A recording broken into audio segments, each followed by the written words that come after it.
Ustaz. Terima kasih Puan Di-Pertua. Assalamualaikum warahmatullahi wabarakatuh dan salam sejahtera. Puan Di-Pertua, saya mengambil masa untuk turut memberikan pandangan dalam perbahasan bajet kali ini dalam menyentuh 4 perkara. Yang pertama, saya akan sentuh mengenai pandangan anak muda terhadap politik pada hari ini. Yang kedua, pandangan mengenai bajet 2025 yang telah dibentangkan. Yang ketiga, sedikit isu berkaitan dengan pekerja ekonomi gig. Dan yang keempat, isu-isu yang berkaitan di Alustar. Saya pergi kepada poin yang pertama, Puan Di-Pertua. Mengenai pandangan beliau terhadap politik. Dunia hari ini kita telah pun mengetahui beliau sudah semakin menerima politik, menguasai politik, mengambil tahu politik. Tetapi penerimaan beliau terhadap politik ini, Puan Di-Pertua, berbeza-beza. Ada yang cenderung untuk menjauhkan diri daripada politik kepartian kerana mereka melihat ahli-ahli politik seperti kita semua ini, baik di pihak sebelah sana ataupun di pihak sebelah sini, yang kadang-kadang mempamerkan sikap dan tingkah laku yang pada pandangan mereka tidak membantu mereka sebagai rakyat dan tidak membina dan membangunkan negara. Untuk memperjelaskan situasi ini, Puan Di-Pertua, saya rasa wajar untuk kita ahli politik di peringkat Dewan Rakyat yang tertinggi yang mulia ini, untuk kita mengambil tahu ataupun mengembalikan semula pemikiran kita terhadap apakah definisi politik yang sebenar. Saya merujuk kepada 4 orang sarjana yang mendefinisikan politik: Muhammad Syakir, Muhammad Rosdi, Khalid Ali, Muhammad Al-Anbari, Rustam Aji dan juga Dr. Yusuf Al-Qardawi. Mereka mendefinisikan politik ini kepada 6 perkara yang penting, Puan Di-Pertua. Pertama, politik ini mestilah melakukan sesuatu untuk kebaikan. Apa sahaja yang ahli politik buat untuk kebaikan itu dianggap politik. Tidak kira sama ada dalam Dewan Rakyat ataupun di luar ataupun di mana-mana sahaja selagi mana dia terlibat dalam bidang politik. Politik juga berkait dengan cara memimpin, gaya kepimpinan, cara menyusun, mengurus, mentadbir. Politik juga berkait dalam soal memenuhi hak rakyat, tanggungjawab sebagai kerajaan. Politik juga berkait dengan dakwah. Dan politik juga berkait dengan segenap sudut kehidupan manusia, termasuklah sembahyang itu sendiri. Maka apabila kita dapat memahami politik dalam definisi yang sebenar, Puan Di-Pertua, kita seharusnya mempamerkan sikap yang matang, politik yang sejahtera. Dan saya rasa Malaysia, negara kita ini, kena beralih kepada politik yang baru. Barulah kita dapat membangunkan negara dan anak muda akan lebih tertarik kepada politik, mengambil tahu kepimpinan negara dan menyumbang kepada pembangunan, menyelamatkan negara, menjaga bangsa, memelihara agama dan semua fungsi-fungsi ini diperlukan sebagai seseorang ahli politik dalam sesebuah kuasa politik. Puan Di-Pertua, kerajaan juga perlu faham apa fungsi sebagai sebuah kerajaan. Menyusun, mentadbir, melaksana dasar, mengagihkan hasil-hasil negara, kekayaan negara secara adil. Adil bukanlah bermaksud semua dapat sama, tetapi diberi kepada yang perlu berdasarkan ukuran kemampuan dia. Apa fungsi pemangkang? Sebagai penyeimbang, semak dan imbang. Maksudnya yang betul disokong, yang tidak betul dibangkang. Kerajaan dan pembangkang, kedua-dua belah pihak ini perlu sama-sama membina negara. Kerajaan tidak boleh hanya melihat apa yang pembangkang buat. Saya tengok beberapa orang sahabat-sahabat berbahas sebelum ini bertanya, kenapa pembangkang tak buat itu, kenapa pembangkang tak buat macam ni. Saya rasa apa yang perlu kerajaan buat ialah melihat diri mereka sejauh mana mereka boleh menunaikan amanah yang diberikan oleh rakyat. Pembangkang juga begitu, tidak boleh hanya membangkang apa sahaja yang dipaparkan oleh kerajaan ataupun daripada pihak yang lain. Dalam soal kita menyatakan kebenaran, sesiapa sahaja yang menyatakan kebenaran, walaupun dia datang daripada pihak lain, mestilah kita sokong. Umpamanya berlaku dalam Dewan pagi tadi dalam isu Palestin, kita menyokong. Dalam isu perbahasan, pindaan perlembagaan berkaitan warga negara, kita menyokong. Itulah saya kira contoh-contoh yang telah kita pamerkan dan perlu kita terus pamerkan untuk membina kualiti demokrasi dan kualiti politik yang lebih maju dan membawa satu budaya politik baru kepada negara. Dan ini akan menarik minat anak-anak muda untuk terus terlibat dalam politik secara lebih serius. Sebab itulah saya dan beberapa ahli parlimen pembangkang lain, kami tidak selesa dan tidak bersetuju dengan satu daripada syarat MOU yang dibuat itu, supaya pembangkang ini tidak boleh membangkang kerajaan. Atas prinsip itu saya rasa ianya tidak menepati definisi politik dan definisi demokrasi yang sebenar. Kami tidak takut untuk isytihar harta. Saya pun tidak ada apa yang nak diisytiharkan. Jadi itu bukan isu utama. Isu utama ialah dia mesti mengembalikan fungsi sebenar kerajaan dan pembangkang, membangun, membina negara, semak imbang. Perkara itu perlu dilihat dalam apa juga keputusan yang tindakan secara bersama. Maka sebab itu poin di-Pertua, anak muda hari ini perlukan dan mahukan politik yang lebih segar, yang lebih matang, yang lebih sejahtera. Matang merujuk kepada cara membuat keputusan, melibatkan beberapa pihak, melibatkan pihak yang pakar, melantik orang-orang yang pakar, mengetuai satu-satu syarikat GLC jawatan jangan lantik kroni, jangan lantik orang yang ikut dan lantik kroni yang tidak ada kebolehan, lantik kawan-kawan yang tidak ada kebolehan. Ini akan menyebabkan sesuatu syarikat ataupun GLC itu rosak. Kita tengok apa yang berlaku dalam Nafas misalnya.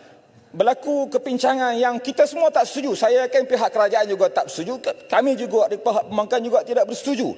Perkara-perkara ini berlaku. Sejahtera pula merujuk kepada hasil, kesan.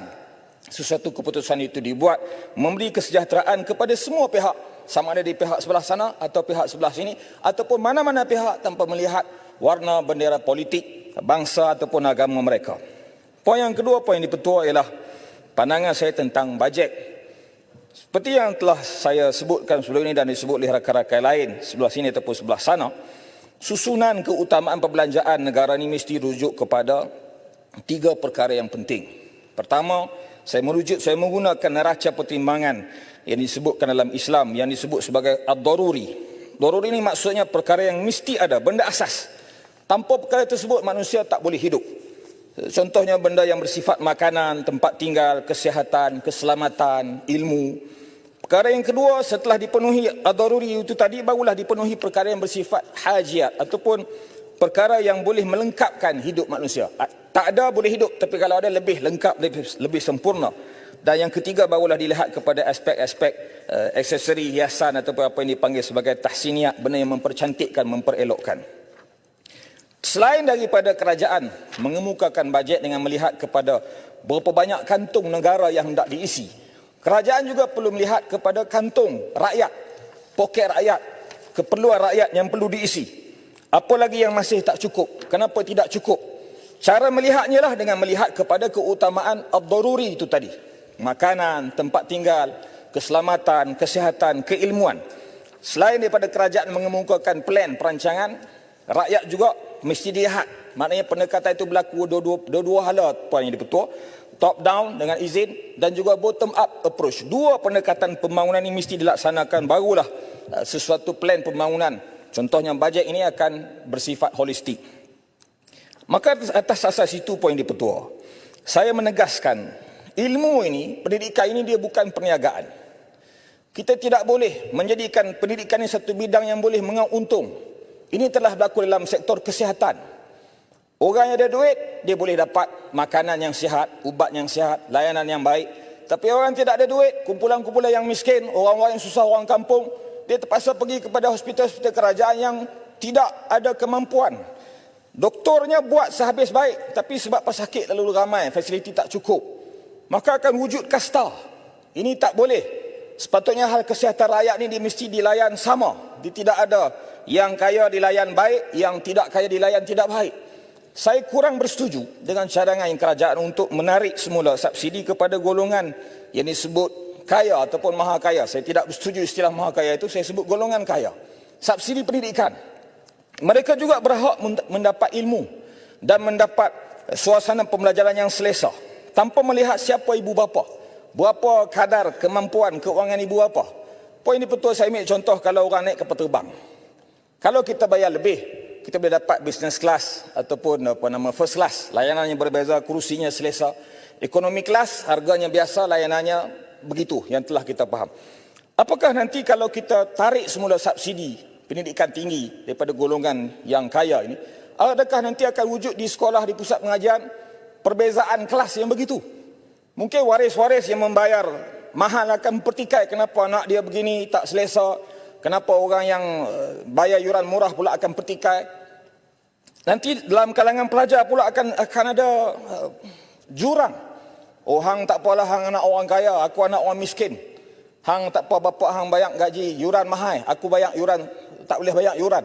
Perkara ini kita tak mau lihat berlaku di sekolah-sekolah, di IPT, di pusat pengajian. Sebab itu saya cadangkan, daripada ditarik semula subsidi kepada golongan kaya ini, lebih baik kerajaan menyediakan kemudahan yang lebih kondusif untuk golongan kaya ini menyumbang semula kepada pendidikan negara melalui sistem wakaf pendidikan. Sahabat saya Jelutong yang baru masuk tak saat ni pun ada sebut tentang wakaf pendidikan Hindu. Saya setuju, walaupun saya jarang setuju dengan dia. Jadi jangan bangun tanya. Maka wakaf pendidikan itu poin di petua, dia membuka ruang untuk semua orang menyumbang. Dan bila nak menyumbang, sudah tentulah dia akan memerlukan kepada harta. Kalau orang tu asyik ditarik subsidi, lama-lama yang kaya pun jatuh miskin, poin di petua. Ini yang saya rasa tidak seimbang. Saya ambil contoh wakaf ladang kelapa di Indonesia. Kerajaan Indonesia buat ladang kelapa. Estet-estet kelapa itu diusahakan oleh GLC ataupun ahli korporat. Sebahagian daripada ladang itu diwakafkan kepada mana-mana pusat pengajian untuk membiayai operasi pusat pengajian. Tak kiralah pusat pengajian itu orang Islam ke, orang Melayu ke, orang Cina ke, orang India ke, digunakan manfaat itu untuk mereka semua. Poin di petua isu yang ketiga, mengenai kebajikan pekerja ekonomi gig. Saya dapat aduan daripada kawan-kawan yang bekerja dalam ekonomi gig ini. Kadar komisen yang diambil oleh pengendali ekonomi gig ini terlalu tinggi, 20 ke 30%. Dipotong daripada kadar tambang tanpa mengambil kira jalan tu sesak, berlaku sesuatu luar jangka, jalan tu rosak, cuaca hujan, dia tak ambil kira. Jadi kalaulah begitu berlakunya, Kuala Lumpur ni misalnya, poin di petua, jalan selalu jam. Kos ataupun income dia dapat itu sama, tapi kadang-kadang dia kena belanja lebih sebab jalan jam, minyaknya lebih, penyelenggaraan kenaannya lebih. Maka tapi syarikat pengendali ekonomi ini, syarikat gig ekonomi ini, dia dapat benda yang sama. Ini saya rasa tidak adil, perlu dilihat semula. Dan pengendali platform gig ekonomi ini juga kerap mengubah polisi tanpa berbincang dengan pekerja-pekerja yang terlibat. Misalnya menurunkan harga tambang sebab nak bersaing dengan syarikat lain, menyebabkan kadar keuntungan kepada pekerja gig ekonomi semakin mengecil. Saya cadangkan supaya kerajaan sediakan platform khas. Kalau sektor pekerjaan lain ada kesatuan pekerja masing-masing, ada union masing-masing. Tapi saya rasa di kalangan pekerja gig ekonomi ini belum ada union ataupun kesatuan kerja yang wujud untuk memperjuangkan nasib dan hak-hak mereka, terutama dalam hal kebajikan. Poin akhir, poin diputus dalam berkenaan isu-isu di Alustar. Yang pertama, projek rancangan Tempatan Banjir. Saya rasa semua Malaysia telah pun tahu Alustar telah penilaian dalam banjir. Dan saya sekali lagi ucap terima kasih kepada kerajaan yang maklumat pada Menteri itu, kat Alustar dan juga ke tempat-tempat lain yang banjir. Namun isunya poin dipetua, punca banjir ini kerana rancangan Tempatan Banjir itu yang belum siap dibina. Saya difahamkan baru 59% kadar kesiapan dibina RTB di Sungai Anak Bukit, Sungai Kedah itu poin dipetua. Sepatutnya siap bulan 9 yang lepas, tapi baru 59% itu punca. 5 kali gelombang banjir dalam tempoh 3 minggu. 44 kampung, 2,181 bilangan keluarga. Kesian, kena cuci rumah. Pagi cuci rumah, malam air masuk balik. Ini perkara yang perlu diambil tindakan segera. Saya rasa mungkin RTB di tempat lain tu boleh diletak dalam senarai yang bawah sikit, diutamakan kawasan yang kerap banjir, terutama macam Alustar yang telah pun terkena banjir baru ni.